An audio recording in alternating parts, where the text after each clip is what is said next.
This is the captain speaking. Brace for impact.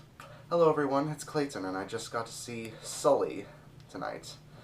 And let me just tell you that, much like American Sniper, Clint Eastwood paints a perfect picture of its real-life figure and makes a really good drama to go along with his heroic deed.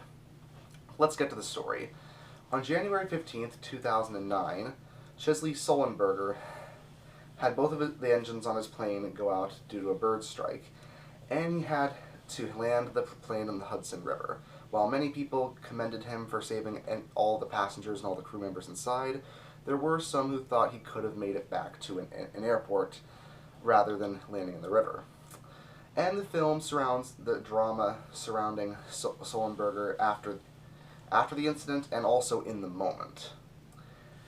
And I must say, Clint Eastwood did it again. The story presented here is actually really gripping, as it happens to pull together the real-life figures and the cinematic drama, and it pulls it together perfectly. And a lot of that has to do with Tom Hanks' performance as Chesley Sullenberger. Sullenberger isn't a typical film hero that Clint Eastwood would make. He's not really an anti-hero. He isn't a bad guy in the slightest. He's really just a good guy caught in a bad situation, and he did the best with his experience and his gut feelings to make it through the end.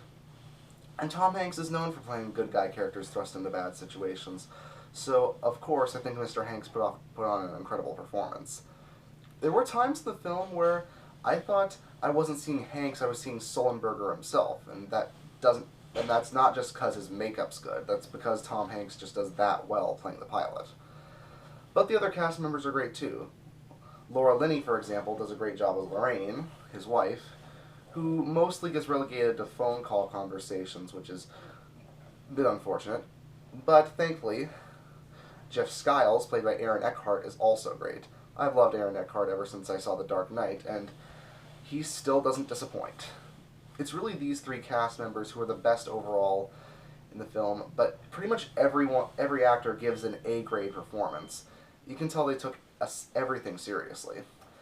And Clint Eastwood's Tell It Like It Is, Here Are the Facts presentation of the story actually works favorably, considering that it gets across the drama, the emotion, and the action of the actual plane crash sequence. And since a lot of it was done with practical effects and a mix of CGI, the plane crash actually looks amazing. It's not like a typical overblown action sequence where there's a huge amount of shaky cam, you can't tell what's going on, and all that. It's presented like an actual tragedy, and it's presented in a way that really gets you in the moment, and in all the drama and all the emotion that was in that plane crash. But the actual drama that happens afterwards is pretty gripping as well, as Sullenberger has to explain his actions, and he has to find a way to get all the people around him to understand that what he did was the only way he could have saved everyone around him, and that if he followed the procedures that were given to him, the people probably would have died.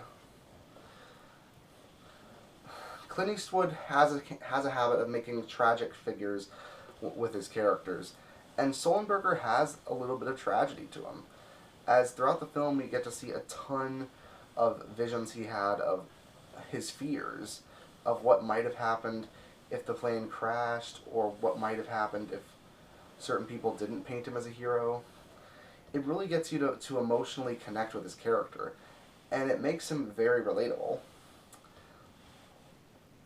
The film is only 96 minutes long, and that might be a bit short for people who are fans of Clint Eastwood's usual films, considering they're usually 2 to 2.5 hours, but for me, that was just the right amount of length, considering that they only really had one event, which lasted 208 seconds to work with.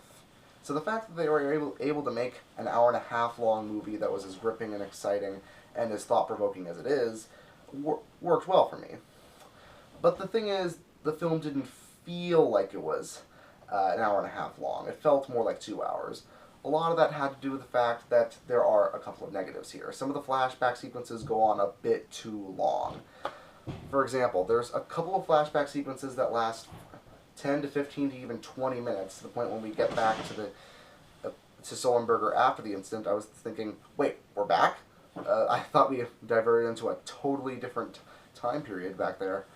But that's just a minor gripe of mine. The way the story is presented is actually pretty good. It's just some flashback sequences feel a bit too long. But the actors, the effects, and the story all pull through for a drama that will definitely get quite a few Oscar noms. And if Clint Eastwood gets another Best Director Oscar, and if Tom Hanks gets another Best Actor Oscar, I'm going to be totally fine with that. I'd give Sully a 9.5 out of 10. See you guys later.